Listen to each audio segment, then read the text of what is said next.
Satara ZP अध्यक्ष निवडीत जो राडा झाला त्याचे पडसाद विधिमंडळाच्या अधिवेशनातही पाहायला मिळाले। शिवसेना राष्ट्रवादीच्या नेत्यांनी साताऱ्यात जे काही केलं ते पटलावर मांडलं आणि त्याला भाजपनंही जोरदार प्रत्युत्तर दिलं।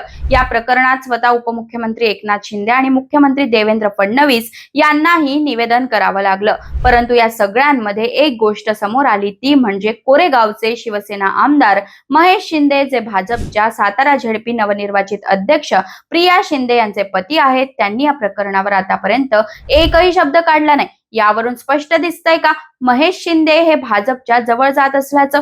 शिवसेनेकडून सातारा झेडपी तर गेली, पण आता एकनाथ शिंदेचा आमदारही त्यांच्या रूपाने फुटलाय का? वर शंभूराज देसाई, मकरंद आभा पाटील, खासदार नितीन पाटील, जयकुमार गोरे, शिवेंद्रसिंह राजे यांच्यात शाब्दिक चकमक होत असताना महेश शिंदे आणि त्यांचे पूर्वीचे सहकारी शशिकांत शिंदे यांच्यातील वाद सर्व घडामोडींना कारणीभूत आहेत का?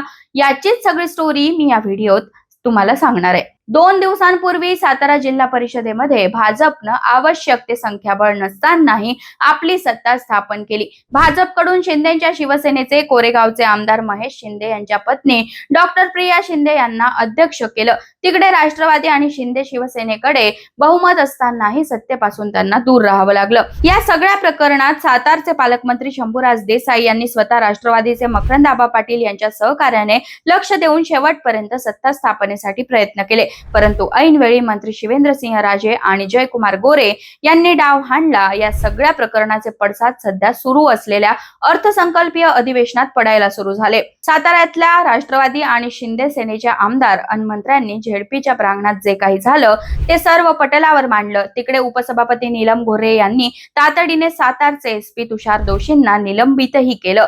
यावर जयकुमार गोरेंनी आक्षेप घेत निलंबनाची कारवाई मागे घेण्याची विनंती केली। पुढे विधानसभेत उपमुख्यमंत्री एकनाथ शिंदे यांनी मुख्यमंत्र्यांना बाजूला उभं राहून साताऱ्यात जे काही घडलं ते आजपर्यंत कधीच पाहायला मिळालं नव्हतं असं सांगत प्रकरणाची चौकशी करण्याची मागणी केली। बाजूला बसलेल्या मुख्यमंत्री देवेंद्र फडणवीस यांनी तातडीने 2 शब्दात उत्तर देऊन विषय संपवला। मात्र या सगळ्या प्रकरणात शिंदेच्या शिवसेनेचे कोरेगावचे आमदार महेश शिंदे जे की भाजपच्या सातारा जिल्हा परिषदेच्या नवनिर्वाचित अध्यक्षा डॉक्टर प्रिया शिंदे यांचे पती आहेत, त्यांनी आतापर्यंत चकार शब्दही काढला नाही। विधिमंडळात त्यांनी ना शिवसेनेची बाजू घेतली ना भाजपची बाजू घेतली। एका बाजूला आपण ज्या पक्षात आहोत त्या पक्षाला सातारा झेडपीच्या सत्तेपासून दूर राहावं लागलं, त्यांची बाजू घ्यावी, ज्या पक्षाने आपल्या पत्नीला झेडपीचा अध्यक्ष केलं त्यांची बाजू घ्यावी, असाच काहीसा प्रश्न त्यांना कदाचित पडला असेल। परंतु सातारा झेडपी हातातून जाण्यामागचं खरं कारण म्हणजे या सगळ्या घडामोडींमध्ये वरवर जे आपल्याला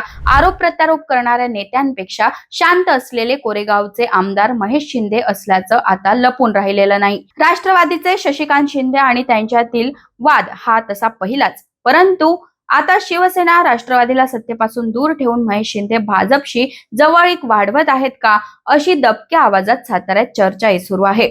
महेश शिंदे हे सुरुवातीला राष्ट्रवादी काँग्रेस पक्षात जिल्हा परिषद सदस्य म्हणून निवडून आले होते। त्यानंतर त्यांनी शिवसेनेत पक्षप्रवेश केला आणि 2022 मध्ये पक्षफुटीनंतर एकनाथ शिंदे गटाशी ते संलग्न झाले।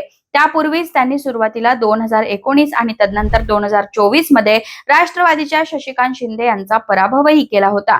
याच कारणामुळे शशिकांत शिंदे आणि महेश शिंदे यांच्यातील वाद हा नेहमीच चर्चेत राहिला आहे। महेश शिंदे यांनी शशिकांत शिंदे यांच्यावर मुंबई कृषी उत्पन्न बाजार समितीत कोट्यावधींचा घोटाळा केल्याचाही आरोप केला आहे।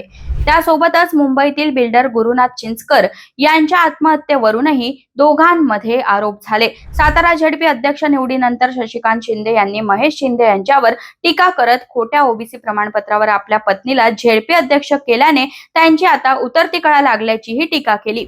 तिकडून महेश शिंदे यांनी शशिकांत शिंदेंवर पूर्वी जिथे शशिकांत शिंदे जातात तिथे पक्ष फुटतो किंवा पक्षाचा शेवट होतो असा टोला लगावत त्यांनाही अनेक वेळा प्रत्युत्तर दिलं आहे।